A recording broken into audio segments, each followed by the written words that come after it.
your kings were feminine. See, in today's time, when we talk about masculinity and femininity, we instantly polarize things, right? Today's time, femininity is very vague and very dumb in some way. Like the idea of femininity and masculinity is what I'm talking about. And if that is the truth, like in today's time, we talk about femininity as the one who understands emotion and stuff like that. But my point, listen to my point, right? Your kings were feminine. In the older times, the warrior had a binary mind. So which was masculine, right? The boys, the testosterone, the strength and stuff. They had a binary mind: win or lose, kill or die. And it was a very masculine but very switch on off type of idea. But that is not where masculinity ended. If you go up the hierarchy, you realize that the kings, they didn't have that mind. They didn't have that switch on and off. They didn't really go कि मैं मार दूंगा या मैं नहीं मारूंगा. What they needed was emotional strategy.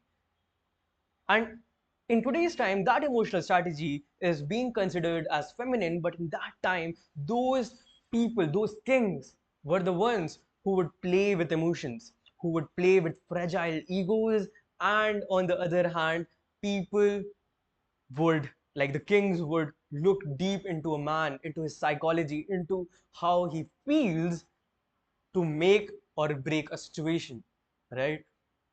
And in today's time, if you say to someone, ki, oh, I was trying to understand its emotions, and yeah, yeah, yeah, yeah, what they would consider you is feminine.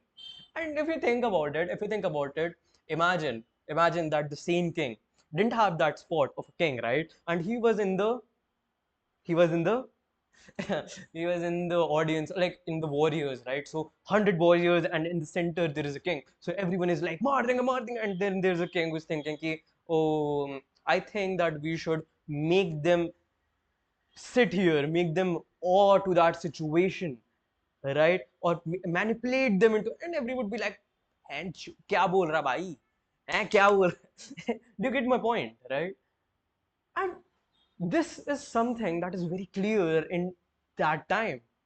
On the other hand, one of the best soldiers, if taken from a situation and was kept as a king, the whole country would fall because he would come from this binary mind. And yeah, it does make sense for me, or if you think about it, to have a soldier who has a binary mind. Because if you start feeling emotions, and if you don't suppress your emotions, if you start feeling the other person, not in a physical way, but like, emotionally, the person would fucking die. You can't go in a war and go like, "Oh, वो कैसा सोच रहा होगा? क्या उसे दर्द हो रहा होगा?" You can't do like that, right? So it does make sense. But when you look at it, and I really like this idea because you just zoom out from the whole situation. When you look at it from this view, you realize that there is masculinity, our time masculinity is just marking it as strong and stuff like that, and the emotional understanding and the emotional strategy and the manipulation and the other stuff included in the whole thing. And what I'm trying to make sense from this whole video is that the idea of today, like the fight of today, the masculinity, it is just very vague. And it is something like, I don't want to call this agenda, but if you think about it, it is something that is kind of just making us distracted in some way. It's just us who don't realize, and we play as a pawn to that whole war, right? So when we learn how to sit in the stage of leader, भाई राजा चलता था एक ही step है ना, फिर भी उस वो ही क्यों है मेन पॉइंट?